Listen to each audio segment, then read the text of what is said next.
নেপালের ভয়াবহ জলোচ্ছ্বাস ঢল ধেয়ে আসছে বাংলাদেশের দিকে। ফারাক্কা বাঁধ হয়ে এই ঢলে ভেসে যেতে পারে বাংলাদেশের উত্তরবঙ্গের বড় অংশ, এমনটাই বলছেন আবহাওয়া বিশেষজ্ঞরা। এরই মধ্যে আপনারা জেনে গেছেন নেপালে ভয়ানক ঢল হয়েছে, মারা গেছে ৩০০-র বেশি মানুষ।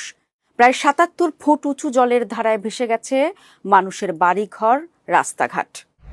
৭৬.৬০ ফুট সংখ্যাটা শুনতে সাধারণ, কিন্তু এই সংখ্যায় এখন কাঁপন ধরাচ্ছে লাখো মানুষের বুকে। এটাই বৃহস্পতিবার দুপুরে ফারাক্কা ব্যারেজের আপস্ট্রিমে গঙ্গার জলস্তর। বুধবারের সংখ্যাটা ছিল ৭৬.৩৫ ফুট, মাত্র ২৪ ঘন্টা বেড়েছে সিকি ফুটেরও বেশি। ডাউনস্ট্রিমেও একই চিত্র, ৭৪.৮০ থেকে বেড়ে হয়েছে ৭৫.২০ ফুট। সংখ্যাগুলো ছোট মনে হতে পারে, কিন্তু নদীর ভাষায় এই সিকি ফুট মানেই বিপদসীমা ছাপিয়ে যাওয়া। গঙ্গার পানি এখন বিপদসীমার প্রায় ৩ ফুট উপর দিয়ে বইছে। এই পানি এসেছে কোথা থেকে? উত্তর একটাই, নেপাল। তিব্বত সীমান্তে যে ভয়াবহ পাহাড়ি ঢল নেমেছিল কয়েকদিন আগে, তার প্রভাব এখন হাজার মাইল দূরে গিয়ে আঘাত হানছে। নেপালের সে বন্যার পানি নদীপথ ধরে নেমে এসেছে ভারতের বিহার হয়ে, আর এখন পশ্চিমবঙ্গের মুর্শিদাবাদ জেলার ফারাক্কা এসে ঠেকেছে। জলস্তর বাড়তে থাকা আতঙ্ক ছড়িয়েছে নদী তীরবর্তী এলাকার মানুষদের মধ্যে। মুর্শিদাবাদ জেলা প্রশাসন এরই মধ্যে সতর্ক হয়ে গেছে।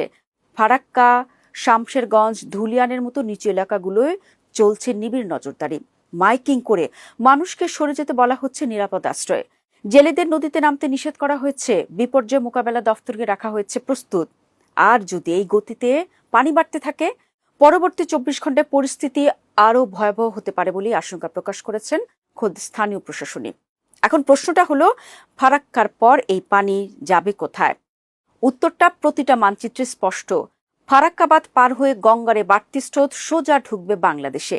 এরপর যমুনার সঙ্গে মিলে যুক্ত হবে পদ্মার প্রবাহে।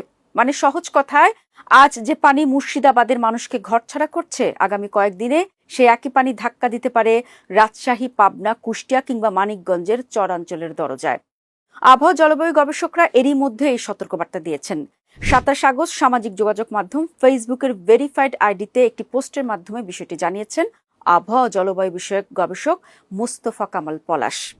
কানাডার সাসকাচুয়ান বিশ্ববিদ্যালয়ের আবহাওয়া জলবায়ু বিষয়ক গবেষক মোস্তফা কামাল পলাশ লিখেছেন, তিব্বত নেপাল সীমান্তে সৃষ্ট ভয়াবহ আকস্মিক বন্যার পানি ভটিকোষী ও ত্রিশুলী নদী হয়ে নারায়ণী গন্ধক নদী ব্যবস্থার মাধ্যমে ভারতের বিহার রাজ্যের দিকে অগ্রসর হচ্ছে। ভারতের কেন্দ্রীয় পানি কমিশন এরই মধ্যে গন্ধক নদীর ভাটি এলাকায় সম্ভাব্য আকস্মিক পানি বৃদ্ধির বিষয়ে সতর্কতা জারি করেছে।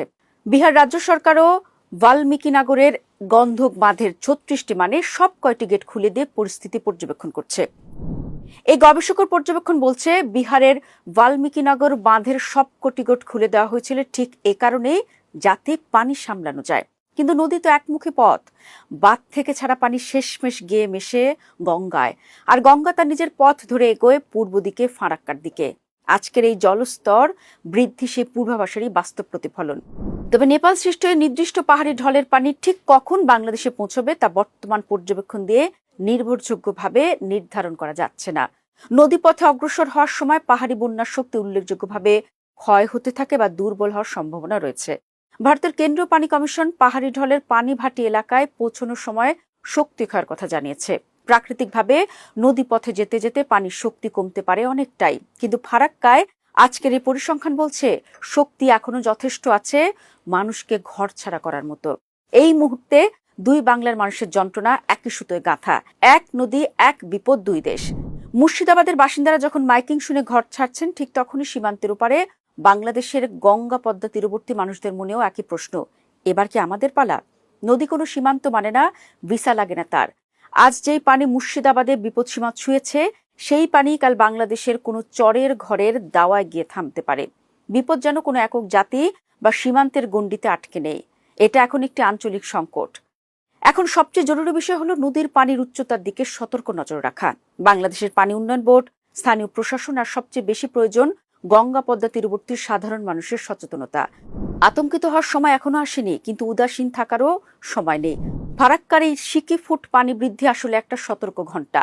প্রকৃতি যেন বলে দিচ্ছে, প্রস্তুতি নাও, কারণ পাহাড় থেকে নামা পানি থামে না মাঝপথে।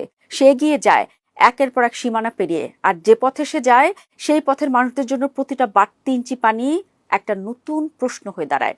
বাংলাদেশ কি প্রস্তুত? উত্তরটা হয়তো লুকিয়ে আছে আগামী কয়েকটা দিনের নদীর পানির উচ্চতায়।